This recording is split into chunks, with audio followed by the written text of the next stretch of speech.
迷你四驅車對一班玩家嚟講唔止係玩具，直頭係競技比賽項目。香港都出過一位世界級選手，我曾經攞過四驅車世界賽第3名。佢仲改變咗全世界嘅四驅車改裝潮流。今集我哋就揾嚟田宮模型嘅店長、資深玩家，仲有 Steam 嘅導師，同大家講下四驅車嘅故事。80、90年代因為2套動漫而爆紅，令到呢架車仔到今日已經賣出超過2億架。可能你同我都試過咁樣玩。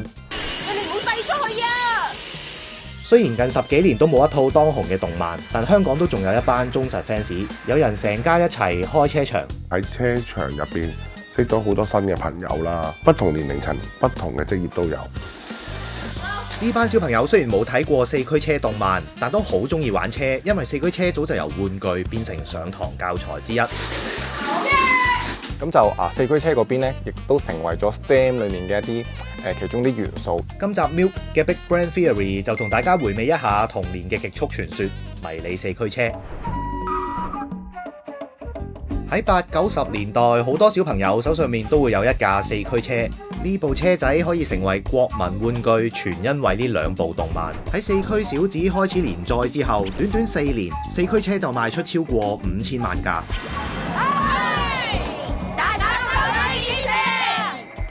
當年你有冇試過學達修隊咁用曲棍球棒嚟玩四驅車呢？ Let's go， 麥林號 ！Let's go， 超音號啊！就算冇，應該都有學過，好似星馬烈、星馬豪兩兄弟咁聲控四驅車。無論1987年開始漫畫連載嘅四驅小子，定係1994年連載嘅四驅兄弟，都見到一班小朋友用四驅車鬥快。呢啲情節亦影響到現實。第一次接觸四驅車嘅時候呢，我係睇電視嘅動畫《四驅兄弟》，咁大概係1997年嘅時候。呢位曾經攞過世界第3嘅車手，都係睇動畫而開始認識四驅車嘅。90年代嗰陣時玩四驅車呢，我哋小朋友就通常都會去呢個公園啦，公園好多一啲坑渠可以玩到，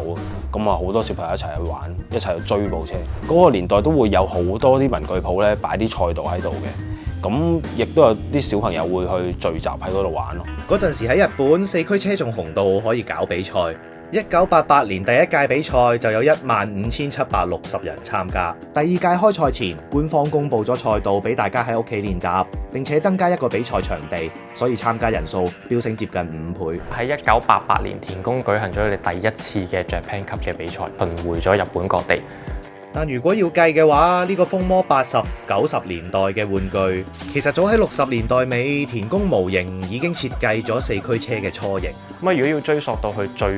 古老嘅時候咧，咁就應該係1969年，佢哋推出咗第一架1:32叫做 Quick Racer 嘅車仔。咁直到去1982年啦，佢哋咧就開始推出一啲大碌少少嘅仿真嘅車仔啦。咁你第一次用四驅車呢個名嘅。不過嗰陣嘅玩法仲未係好似星馬兄弟咁樣玩，甚至乎當時係冇四驅車路軌，所以就有人嘗試拎佢嚟放入膠桶咁玩。後來就演變咗一種名為旋風回廊嘅玩法，玩家就以360度旋轉，睇下邊個嘅次數最多。直到一位日本小朋友為咗令部四驅車可以轉彎，就將身上嘅3鈕加咗喺車頭嘅左右上角，令到部四驅車識得沿住個障礙物轉彎。之後就啟發咗田宮改良設計。1986年啦，佢哋咧就正式推出咗我哋依家見到會有導輪嘅四驅車。之後四驅車仲有鬥快、鬥遠同鬥撞嘅玩法。其中衝撞角力就係喺一個方形嘅擂台上面鬥車，將對手撞到反車或者推出場外就當贏㗎啦。而呢個玩法亦都衍生咗日後嘅激鬥戰車。不過之後2套四驅車動漫嘅出現，都令到呢啲玩法沒落，統一變成軌道鬥快嘅玩法。而為咗喺呢個玩法下勝出，大家就開始改裝自己嗰部戰車啦。除咗用塑膠、玻璃纖維或者鋁製嘅龍頭鳳尾之外，另一個致勝嘅改車關鍵就係摩打。嗰陣大家最希望得到嘅分別有紅魔、黑魔同埋最頂級嘅散熱魔。紅魔轉速勁，但就壽命短，所以已經停咗產㗎啦。黑魔屬於高扭力衝刺型，散熱魔呢就適合行短途、超高速，但就好食電。由於黑魔同埋散熱魔嘅速度過快，好容易會過熱引起危險，所以官方已經禁用以上呢2款摩打比賽㗎啦。根據一啲資深玩家所講，用田宮原裝摩打玩四驅車嘅最高時速拍得住地鐵咁快。若果係自製改裝摩打，最快可以行到每小時120公里，即係7分鐘左右就可以喺柴灣去到堅尼地城，快過你搭的士。不過無論日本定香港都好，四驅小子同四驅兄弟連載完之後，近呢10幾年都冇同四驅車有關嘅動漫可以再掀起熱度，結果四驅車就慢慢俾人遺忘。曾經有過百間嘅本地車場執下一間又一間，去到2011年幾乎絕跡。2012年為慶祝四驅車誕生30週年，停辦咗13年嘅全國大賽 Japan Cup 復辦，消息一出，日本國內即刻引起極大迴響，參加者超過80%都係大人。喺香港亦都令到唔少玩家再次入坑，仲代表香港去海外比賽添。我2014年去靜岡打世界賽嘅呢一場比賽啦，咁唔係第一次出國，但係呢個世界賽絕對係規模最大，咁我亦都好好彩啦，可以喺呢個比賽入面攞到第3名啦。當年阿 Jun 以原創嘅前歇式車身控制設計，令到架車起跳更平穩之餘，仲帶領咗呢種改車嘅潮流。13年之前呢，就呢個世界都係傾向係後提燈嘅設計嚟嘅。咁直到呢部車去咗打世界賽，官方嗰本雜誌都會有公佈咗出嚟之後，開始就成個潮流啊，都會轉晒做前提燈，因為前提燈係可以喺部車行嘅時候引發佢唔穩定嘅源頭，去降低咗呢個影響。重搞四驅車比賽吸引咗一班人玩返，當中仲有部分玩家想重新開車場 keep 住啲股熱潮。之前我初都有反對嘅，因為兩父子真係5、6日咧就唔喺屋企，就全程喺個車場全日。咁有時打電話揾唔到佢哋啦，就覺得咦會唔會真係有啲過分沉迷？跟住後尾就變咗我自己都跟埋去，跟住發覺原來玩四驅車呢樣嘢又唔係真係唔係一個咁差嘅小玩意，可以將架車砌到玩到唔同嘅速度啦。嗰個難度位跳過，我又覺得我又好欣賞，跟住後尾我都變咗跟咗佢哋一齊上車場玩啦。我哋大家發覺關係真係好咗，真係將所有時間心思全部擺晒喺車場。其他車友嚟呢度玩呢，見到一家人又好，個別車友嚟玩又好，佢哋嗰種每次帶住個歡笑或者開心嘅樣離開車場呢，我已經覺得係好滿足咯。呢股熱潮除咗吸引到以前玩過嘅人玩返，仲吸引到一班冇睇過動畫嘅新力軍。喺車場入邊識咗好多新嘅朋友啦，不同年齡層、不同嘅職業都有，亦都我哋教咗好多小朋友，甚至近年我哋嘅小朋友亦都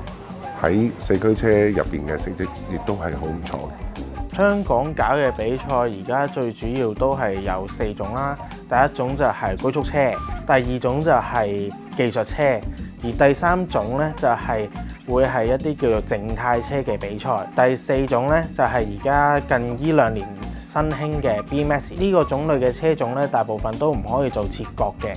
佢嘅底盤啊、零件啊，只可以維持佢嘅原本嘅樣啦，去做改裝。秋哥同10歲仔仔天樂啱啱都有參加9月舉行嘅 BMAX 香港站比賽，佢哋2個仲一齊攞到出線資格，即將代表香港出賽。開始玩就係2年前開始玩嘅，不過話接觸嘅話呢，就係我大約2歲嗰陣時候呢，跟爸 B 去車場放車咯。我嗰日玩 BMAX 比賽心情好緊張，因為我架車嗰日狀態唔算太好，而且啲對手咧就好勁。架車炒咗嗰陣時候咧，嗰刻咧都係開心，不過都開心，因為至少去到日本啦，都係。呢個要一定要管下面嘅，你唔知。同埋呢個呢一定要緊，因為而家呢度鬆咧就會咩？玩咗四驅車之後咧，同天樂其實多個溝通嘅。其實最開心就係一齊傾咯，一齊分享佢係點樣去玩呢條軌道啊。我溫嘉誠都去邊度揾㗎？玩車嗰陣時，佢識咗好多唔同嘅朋友，咁開朗咗嘅。會好開心咯，同啲小朋友玩，因為可以同其他同我差唔多水平嘅人玩。最開心就係一齊放車啦，鬥快睇下邊個贏啦。